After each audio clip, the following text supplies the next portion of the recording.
King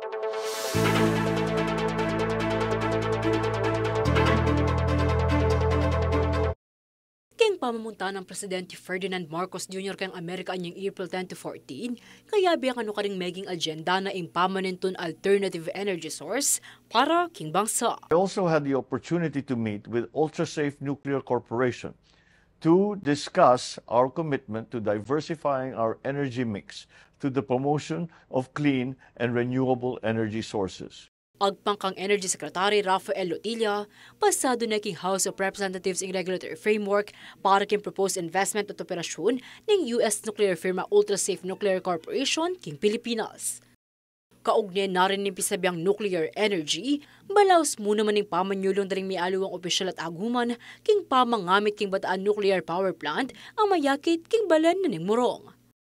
Kaya ba nakareni ipanggasin ng 2nd District Representative Marco Wangco ang magsilbi muna mang chairperson na ng House Committee on Nuclear Energy.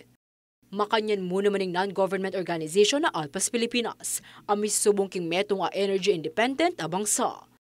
King interview ng Kuwangko king state-run media a PTV4, ami palagyain niyang April 17, sinabi ng ligtas siyang gamitan ng BNPP, agyang malwateng mitalakad ing pasilidad. Public anxiety fostered by anti-nuclear people, lies and myths being propagated for the last 37 years.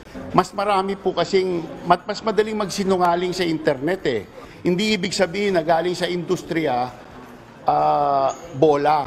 Actually, mas maraming katotohanan na galing sa industriya dahil may pangalan silang pinoprotektahan eh. 1976 anyang megumpisa ang pamanalakad king Bataan Nuclear Power Plant, king pamanimunan ng diktador at dating presidente Ferdinand Marcos Sr. Pigaso sande ining 2.3 billion US dollars. Unang eya pamurin may gamit, paulin na ng kapigaganakan king posibleng aksidente.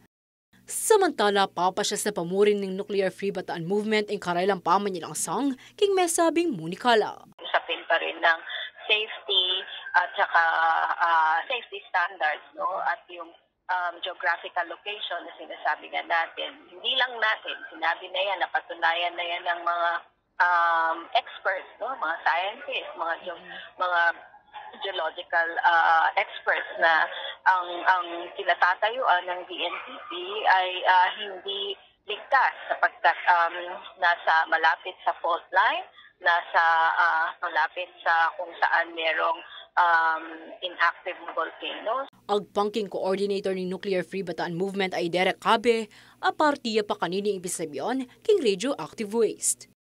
King pamag-aral na ng greenamerica.org, lulto aalayan pang long-term solution king pamag-imbak radioactive waste in BNPP.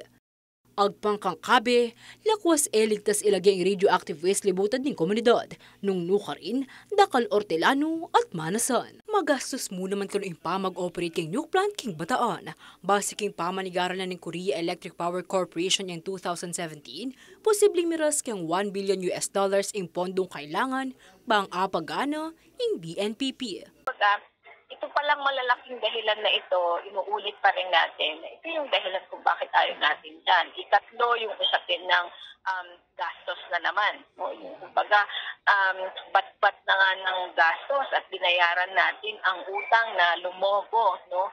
Diyan sa BNPP na yan. Hindi pa tayo nakakabangon sa mga utang. No? Na, sa considering sa kondisyon ng ating ekonomiya sa ngayon, kondisyon ng ating mga mamamayan ngayon, yung iuutang natin na muli para i-rehabilitate ang BNPP, mas kapakipakinabang na ilaan ito doon sa pangangailangan talaga ng ating mga mamamayan. Dagdag na pangkabe, nung tutong kailangan na taganan ng bansa impikwan ng supply na ng kuryente, malyari naman kano mag-explore karang aliwang energy sources. Kung gusto natin ng iligtas, no? Iligtas ang ating planeta sa malalang krisis, yung climate emergency, ay dapat huwag tayong magpa-divert, no? Pumokus tayo doon sa usapin ng transition, shift to renewable energy and sustainable sources of energy. Mapalad tayo sa Pilipinas sapagkat dumiyayaan tayo ng napakaraming natural energy resources like yung sun, yung araw, no? Yung sikat ng araw, yung ating karagatan, yung ating katubigan, yung ating mga kailugan, no? marami yan at meron na tayong batas as early as 2008 pa, yung Renewable Energy Act. Bakit hindi ito ang pokosan ng research, pokosan ng ating energy and funds, no? Dito po tayo mag-focus. Ako, Inke Koin Talasuyo, Liana Canilaw, ating pusong makabalin.